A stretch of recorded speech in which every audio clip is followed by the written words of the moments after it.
Every once in a while, a show title comes across my desk, and it reads more like a Victorian newspaper announcement than an episode. And ladies and gentlemen, I am so excited to present to you how Hampton Roads brought back the oyster beds and what we can learn from their example. This one is mostly written by Eric. Give him all the props in the chat below. You ever wonder what happens to that giant hole in the ozone layer? I did.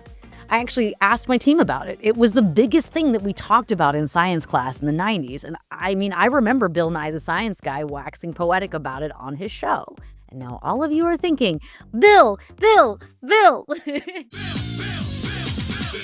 the Science Guy. You are welcome, by the way.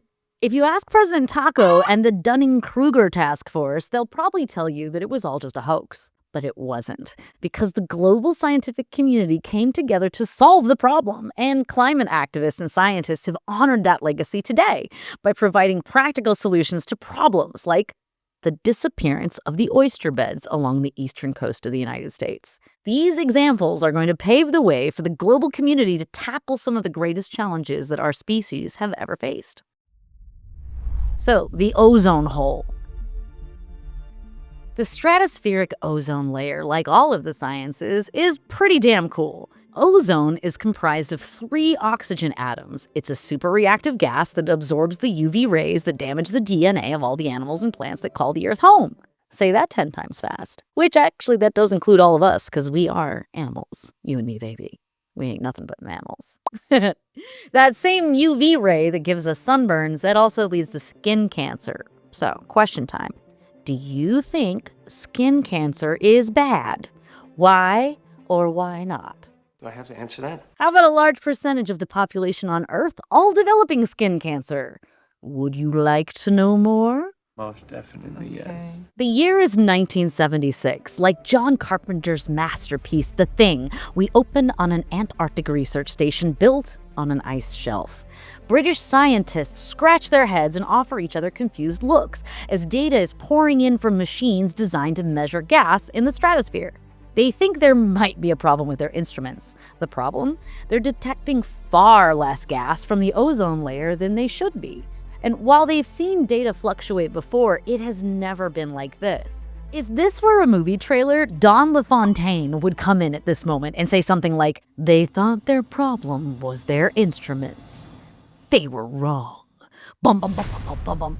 Yep, the instruments, they were working just fine, exactly as intended, and the ozone levels, they were dropping faster than Zack Snyder's box office returns. Before 1979, measurements of the ozone layer had never dipped below 220 Dodson units. Dodson, we've got Dodson here! Now, in the spring of 1979, instruments over Antarctica measured 197 Dobson units in the ozone layer, and those readings got as low as 173 DU in 1985, with the 90s marking an era where each spring's measurements yielded sub-100 DU levels in the ozone layer. So clearly that is not good, right? The question was, what was causing it? Mario Molina and Sherwood Rowland made a shocking discovery. The chlorofluorocarbons, or CFCs if you don't want to twist your tongue into a knot, that we've been using in our hairspray canisters, air conditioners, fire extinguishers, and even frickin' refrigerators. Yeah. By 1976, when the discovery of the ozone hole was first made, we'd been using those CFCs since the 1940s. The next step, though, was to figure out not just why the ozone layer was being depleted, but how. So during the 1980s, scientists at the National Oceanic and Atmospheric Administration, or NOAA, if you want to give young Earth creationists heart palpitations, it was led by Susan Solomon, and it made it their mission to understand how CFCs were able to break down ozone layers so damn fast. The answer came in the winter, when Antarctica was shrouded in perpetual night. The air becomes ridiculously cold. Like, you might think it gets cold where you live. For those who instantly get triggered by the metric system, the temperature gets down to as low as negative 136 degrees Fahrenheit. That's not just cold. That is enough to flash freeze you into a human popsicle. Okay, so flash frozen, I mean, it's a bit of an exaggeration. You're not gonna freeze instantly like in the movies, but you will die very quickly from hypothermia and frostbite, and that's bad. It's bad, y'all. It's cold. The point is, it's cold. Now, what happens is that these ice crystals start to form in the stratosphere, much higher than the other clouds on Earth, which form in the troposphere. And guess what's in these stratospheric clouds? That's right, all kinds of CFCs that for decades were contributing to air pollution all over the Earth. Remember that in science class, we all learned that every one of Earth's atmospheric and oceanic currents are all connected. So it's a system. It feeds upon itself. It services itself. Susan and her team observed that when these ice crystals in the stratospheric clouds break off chlorine from the CFCs that had polluted the air, and then that chlorine would strip the ozone of its molecules, breaking it down into plain old oxygen. Crazy how science figures this out. But the real danger was when spring came along. This ozone destruction process could only happen once the perpetual night of Antarctic winter was shattered by the slowly rising sun. Remember this the next time someone asks, how do we really know that there was an ozone hole? Or really any other nonsense that a climate change denier might spit at you. The good thing about climate change is we won't have to retire to Arizona. Well, we know it because the scientists observed it. All right, so we know the how, we know the why. The next question is, what are we going to do about it? The Montreal Protocol, thank you, Canada, spearheaded by the United States and Canada, if you couldn't already tell by the name of the treaty, and 195 other countries got together to phase out chemicals that deplete the ozone layer. This treaty, which was made official in 1989, and the folks behind it are responsible for the most successful piece of climate action ever. While the term ozone hole isn't accurate to what we actually observed over the Antarctica and certainly does not sound safe for work, it's an effective shorthand. Although I will note that the holes I dig in my backyard are still called holes, even though they don't pierce through the entire mantle of Earth.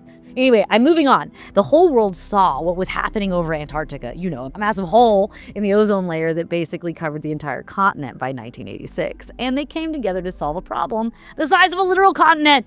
New regulations were put in place and companies had to come up with new chemicals for all these products that I mentioned earlier. But they did it. And last time I checked, hairspray works just fine. In October of 2024, NOAA announced that they had data that suggested the ozone layer above the Antarctic will be fully healed by 2066. Not only did the global community identify that there was a problem, but they took steps to fix it. And now we reap the benefits. I mean, who doesn't benefit from less skin cancer, am I right? And guess what? The community down in Hampton Roads along the east coast of the United States is honoring the scientific tradition of strong climate activism and getting done set by the Montreal Protocol by revitalizing the oyster beds along the coast. The oyster beds and the oyster catcher. Wild thought, birds need food. I know, that's shocking, right? While most of us millennials were in middle school learning about plate tectonics and the rest of the earth scientists, the scientific community on the eastern coast of the United States were noticing there was a gradual disappearance of a food source responsible for keeping the American oyster catcher, a thriving member of the ecosystem, alive. All that to say that the oyster beds were disappearing, and the cause? Well, what's the main rule of capitalism? And what are the other rules of capitalism? Sell and increase profits. And that is exactly what the oyster industry was doing. We were depleting the oyster beds way too fast, and restaurants and everyday consumers were just throwing all those oyster shells out like trash. Sadly, most of those spent shells ended up in landfills. Oyster catchers are built different from the pigeons and seagulls that you find along Virginia's beaches that are waiting for their chances to swoop in and steal my Cool Ranch Doritos. Not today, Satan. These birds, though, the oyster catchers, they are absolute cuties. They have black and white feathers, striking yellow eyes, and a beautiful red-orange ring around the eye that will give Sauron a run for his money, and a long orange bill. That bill basically looks like a natural pick or a wedge, and that's not far off of how it actually functions in nature. Whenever one of these unique red-eyed avians want to get at their primary food source, their bill comes in with enough force to open up an oyster so they can get all that meaty goodness inside. You won't see your seagulls, pigeons, or even those elusive FBI drones doing that, no. With a superpower like that, you would think the oyster catcher would be able to get at all kinds of food along the East Coast. I mean, after all, there are a lot of shelled creatures in the Atlantic, like mussels, clams, winkles, and scallops. The European oyster catcher survives mostly on mussels and cockles. Alive, alive, oh, alive, alive, oh, crying cockles and mussels, alive, alive, oh. But that makes them not oyster catchers at all, and that probably explains the red eyes. So couldn't the American variant do the same? No. The American oyster catcher needs those oysters to survive, and in the 2000s, scientists began noticing that the oyster catcher was disappearing at an alarming rate. We're talking about an 8% drop by 2008. And to put that number into a greater perspective, only 10,000 individual birds in the species were left. With that kind of trajectory, it wouldn't be long at all until the American oyster catcher ended up on the endangered species list, or worse, it could join the dodo or the rest of its dino ancestors in the great beyond. Instead of letting those wonderful little birds die off, the American Oyster Catcher Working Group and the National Fish and Wildlife Foundation formed a partnership to solve this issue. And using a business plan to estimate the project goals, they got to work. Their goal: to have a 30% increase in oyster catchers within a 10-year time. The NFWF agreed to provide an initial $5 million to the project, half of what the project would need to be successful. The AOWG and its coalition members put up the rest of the money, and it was off to the bird races. And then something incredible happened. 35 nonprofit and public agencies joined the mission as well. Then, as of 2 years ago, the project Hulk smashed right through that 30% goal with a staggering 45% increase in the population of the American oyster catcher. Now, 14,000 of these critters are flying around and doing their bird thing. But how are they able to accomplish this? Well, it's kind of ingenious because there were several factors impacting the bird's environment and food sources. First off, the American oyster catcher is a stubborn bird.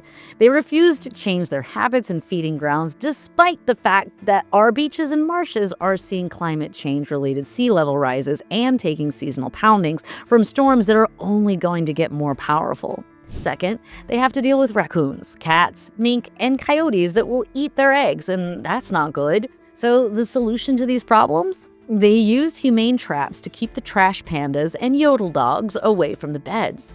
And get this, for some of these predators, researchers laced dummy eggs with estrogen to ward them off.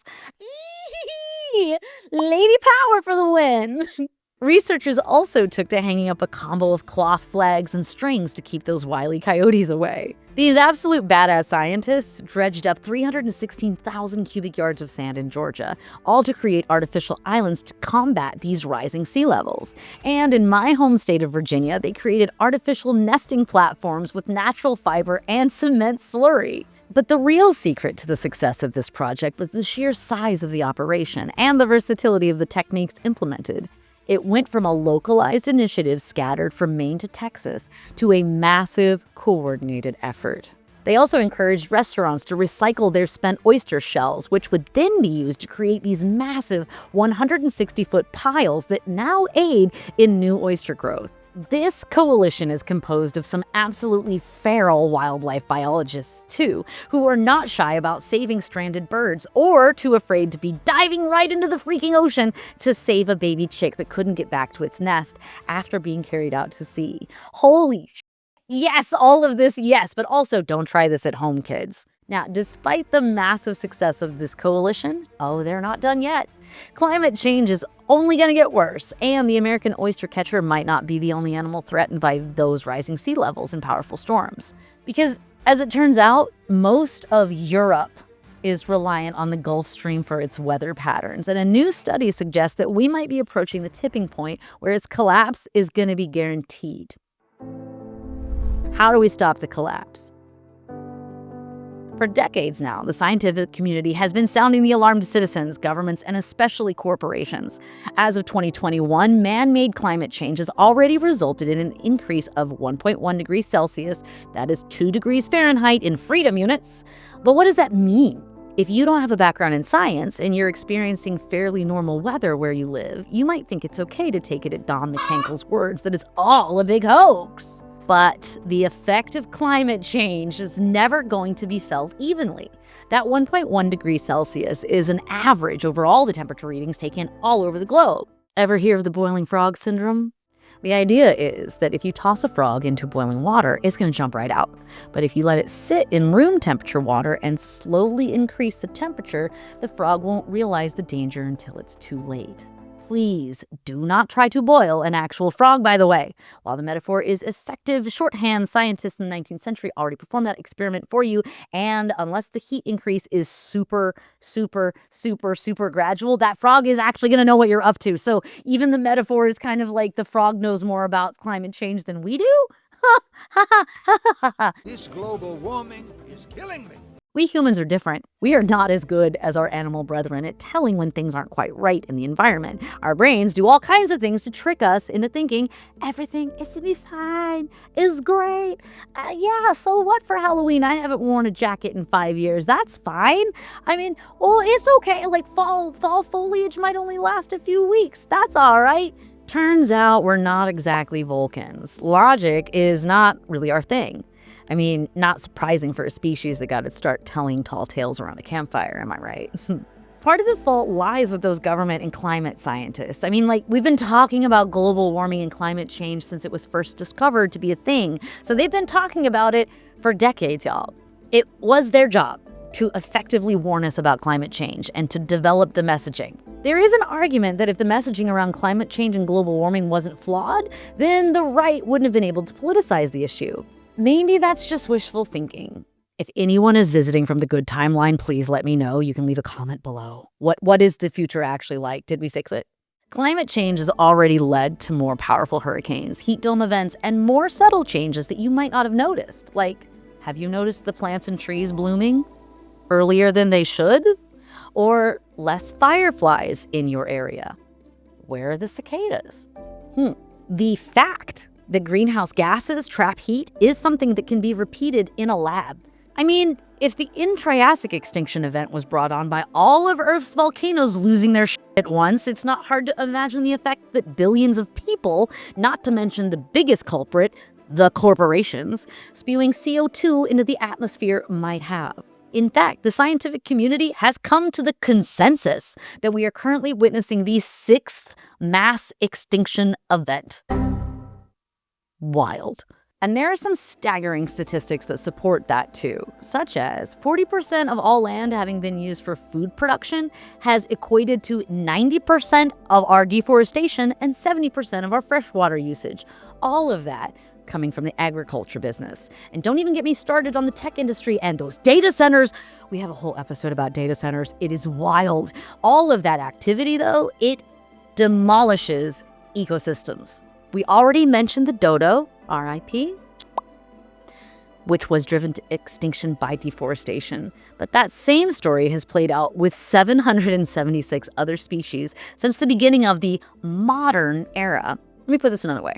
According to a 2018 report, since 1970 alone, humans are the cause for 60% of animal populations being wiped out, gone. The Paris Climate Accords might seem like the spiritual successor to the Montreal Protocol that basically fixed the ozone hole, right? Right? With the Sherbert pervert taking the U.S. out of the agreement and the U.S. mega corporations being the biggest climate offenders, what are we to do? Unfortunately, the easiest answer is that we must come together to stop fascism. But once the Manchurian cantaloupe and all of his cronies are gone, it'll be easy peasy lemon squeezy, right? Well, not exactly. Stopping the climate crisis, it's going to be humanity's greatest challenge. No cap. But fortunately, we as a species have done some incredible things already. We brought back the oyster beds. We fixed the ozone hole.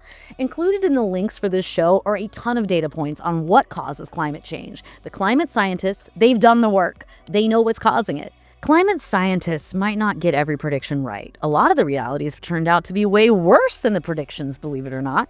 But that's the beautiful thing about science.